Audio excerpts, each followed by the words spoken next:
strong. Vincent was a lawyer who became famous as a U.S. Army officer during the American Civil War. He was mortally wounded while leading his brigade during the fighting at Little Round Top on the second day of the Battle of Gettysburg, and died less than a week later. Early life and education. Vincent was born in Waterford, Pennsylvania, son of iron foundryman B. Vincent and Sarah and Strong. He attended Trinity College and Harvard University, graduating in 1859.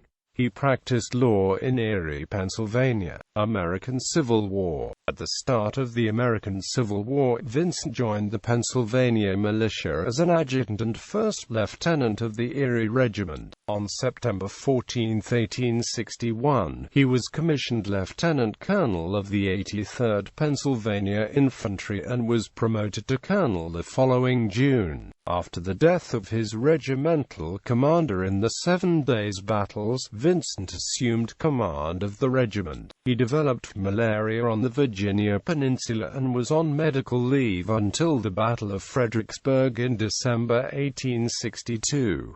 On May 20, 1863, he assumed command of the 3rd Brigade, 1st Division, 5th Corps Army of the Potomac, replacing his brigade commander, who was killed at the Battle of Chancellorsville. At the Battle of Gettysburg, 26-year-old Vincent and his brigade arrived on July 2, 1863. He had started the Gettysburg campaign knowing that his young wife, Elizabeth H. Carter, whom he had married on the day he enlisted in the Army, was pregnant with the first child. He had written her, "If I fall, remember you have given your husband to the most righteous cause that ever widowed a woman." Marge, Gen. Daniel E. Sickles of the 3rd Corps had deviated from his orders, moving his corps to a position that left undefended a significant terrain feature. Little Round Top, the chief engineer of the Army of the Potomac, Brig. Gen. Governor K. Warren, recognized the tactical importance of the hill and urgently sought Union troops to occupy it before the Confederates could. A staff officer sent by Warren encountered Vincent's brigade nearby. Vincent, without consulting his superior officers, decided that his brigade was in the ideal position to defend Little Round Top, saying, "I will take the responsibility to take my brigade there."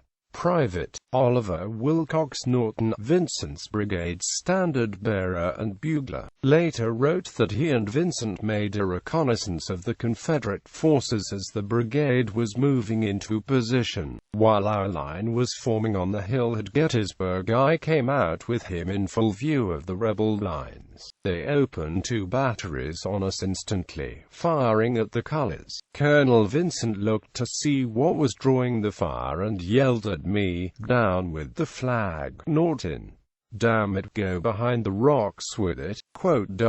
One of Vincent's regiments, the 20th Maine, led by Colonel Joshua Lawrence Chamberlain, has received most of the fame for the defense of Little Round Top, but there is little doubt that the efforts and bravery of Vincent were instrumental in the eventual Union victory. Vincent impressed upon Chamberlain the importance of his position on the brigade's left flank, and then he left to attend to the brigade's right flank. There, the 16th Michigan Infantry was starting to yield to enemy pressure. Mounting a large boulder, Vincent brandished a riding crop given to him by his wife and shouted to his men, "Don't give an inch." A bullet struck him through the thigh and the groin and he fell. Due to the determination of the 20th Maine, the 44th New York, the 83rd Pennsylvania, and the 16th Michigan Infantry, the Union line held against the Confederate onslaught. Vincent was carried from the hill to a nearby farm, where he lay dying for the next 5 days, unable to be transported home due to the severity of his injury.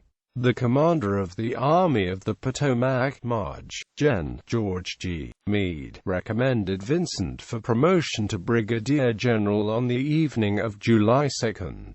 The promotion was dated July 3, 1863, but it is doubtful that Vincent knew about the honor before he died. Vincent's wife gave birth to a baby girl 2 months later, who died before reaching the age of 1 and is buried next to her father. His corps commander, George Sykes, described Vincent's actions in his official report from the battle. Night closed the fight. The key of the battlefield was in our possession intact. Vincent, Weed, and Hazlitt, chiefs, lamented throughout the corps and army, sealed with their lives the spot entrusted to the keeping, and on which so much depended.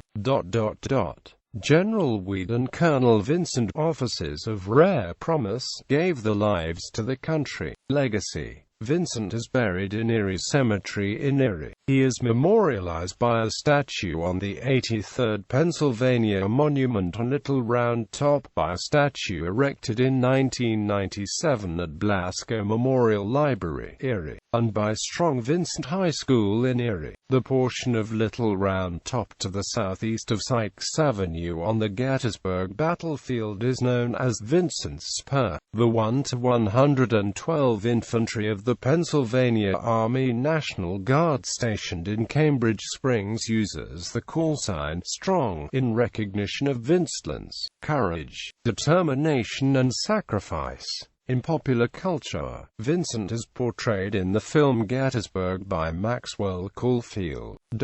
Vincent is a character in the alternate history novel Gettysburg, a novel of the Civil War by Newt Gingrich and William R. Forstchen.